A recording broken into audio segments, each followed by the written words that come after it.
Cette revue de la presse vous est offerte par le ministère camerounais des Transports. Chers conducteurs, l'excès de vitesse ou la vie, il faut choisir. L'inattention, l'imprudence, l'impatience ne vont pas avec le volant. Ceci est un message du ministère des Transports. Bonjour à tous et ravi de vous retrouver ce matin pour que nous puissions parcourir ensemble les principales unes en kiosque au Cameroun.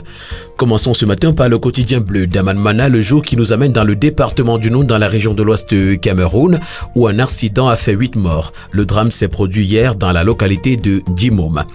Infrastructure également, 1444 km de route à construire. Et puis, s'agissant de la crise anglophone, au moins un enfant est tué par mois. Toutes ces informations et bien d'autres sont à retrouver dans les colonnes du quotidien bleu le jour. À la une du quotidien Cameroun Tribune, on parle de vente anarchique de terre. Kribi, la Côte d'Alette, titre ce matin, le quotidien national bilingue. Face à l'ampleur d'un phénomène qui touche parfois le domaine privé de l'État, le ministre de l'administration territoriale a réuni hier les autorités administratives de la région du Sud et du département de l'Océan. Objectif, mettre un terme à une situation qui tend à spolier l'État de son patrimoine foncier, parfois avec l'implication des autorités chargées d'y veiller. L'information, vous la retrouverez ce matin en page 3. Le quotidien qui en parle également ce matin, titre Mission commando du Minat à Kribi, Paul Atangandi au front pour défendre les enjeux républicains des terres et des grands projets. En petite une du quotidien, le quotidien parle de sida. En dépit de la Covid-19, la riposte se poursuit. Et parlant justement de cette Covid-19 là, ce matin, le quotidien Éco-Santé nous renseigne que plus de 590 000 personnes ont été vaccinées au Cameroun. Au terme du 3e tour d'intensification de la campagne de vaccination contre le Covid-19, les autorités sanitaires du Cameroun informent que 595 316 personnes se sont faites vacciner.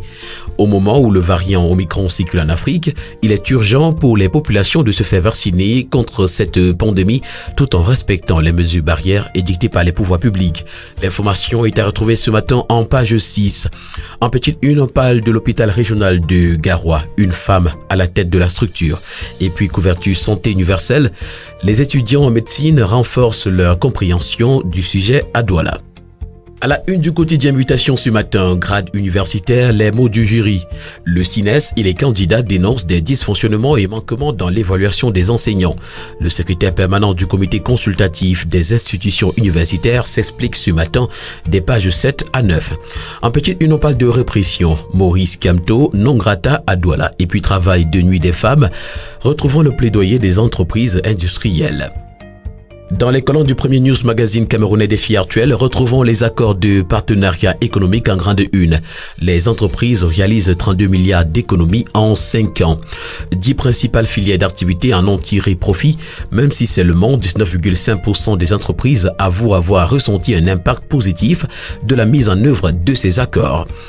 Également, le magazine Défi Actuel donne la parole à Marthe Angéline Mindia, directeur général de l'agence de promotion des investissements. Contribuer efficacement à la mise en œuvre de la politique industrielle du gouvernement. Grâce à ses actions de promotion de l'environnement des affaires au Cameroun, l'API attire de nombreux grands groupes industriels pour accélérer la transformation des matières premières locales. L'explication avec son directeur général est à retrouver en page 2 du magazine Défi Actuel. Le quotidien L'Info à chaud, dans sa parution de ce 2 décembre 2021, s'intéresse à la promotion du Made in Cameroun vers la ZLECAf. La plateforme Dièse 237 étoile 030 Dièse favorise l'inclusion numérique et foncière. L'information est à retrouver ce matin en page 3. En haut de une, impossible de gagner 13 milliards de francs CFA à OneXBet. Gain maximal pari effectué 393 millions de francs CFA.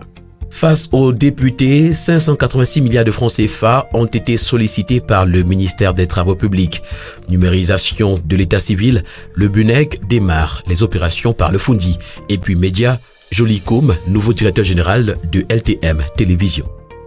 Le quotidien Econews qui parle également du budget 2022 ce matin nous parle plutôt de 527 milliards de francs CFA réclamés pour le ministère des Travaux publics. Hier, devant la Commission des finances et du budget de l'Assemblée nationale, le ministre des Travaux publics, Emmanuel Ganou-Djoumessi, a défendu l'enveloppe de son département ministériel pour l'exercice 2022, dont 468,4 milliards pour l'investissement et 58,6 milliards pour le fonctionnement avec 45 milliards pour le fonds routier.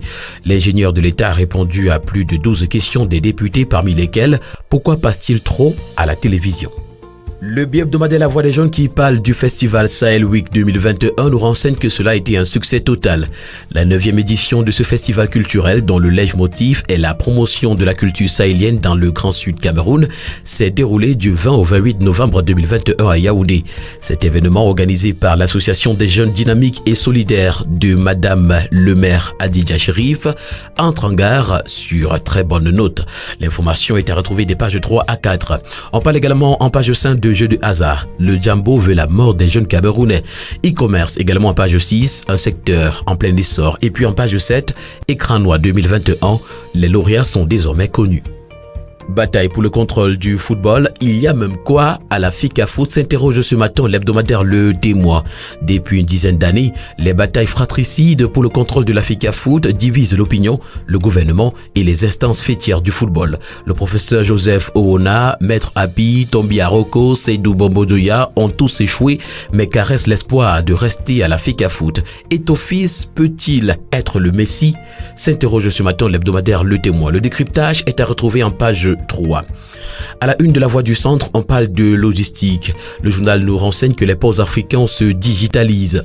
Le quotidien L'économique est également un kiosque ce matin, s'intéresse plutôt à la gouvernance et nous présente les innovations du 3e recensement général des entreprises. Les contours de l'activité qui est imminente ont été présentés par l'Institut national de la statistique le 19 novembre 2021 à Yaoundé. Le coût de l'opération est à retrouver en page 3 du quotidien L'économie qui parle également de la CEMAC Business Energy Forum. La BDAC appelle à la synergie pour développer le secteur de l'énergie. Bilan également, les retombées du forum sur la coopération sino-africaine sont à retrouver dans les colonnes du quotidien L'économie. Terminons ce matin avec le journal Le Pélican qui parle de la commission de la CEMAC. Pourquoi Daniel Onaondo déteste-t-il autant les Camerounais? S'interroge ce matin le journal. La question semble surprenante d'après le journal dans une institution où toutes les nationalités sont appelées à travailler en bonne intelligence pour faire avancer la dynamique communautaire. Telle ne semble malheureusement pas être la conception de la gestion du personnel chez l'actuel président de la commission de la CEMAC, le professeur Daniel Onaondo, qui a décidé de rendre la vie difficile aux ressortissants camerounais travaillant dans cette institution sous-régionale.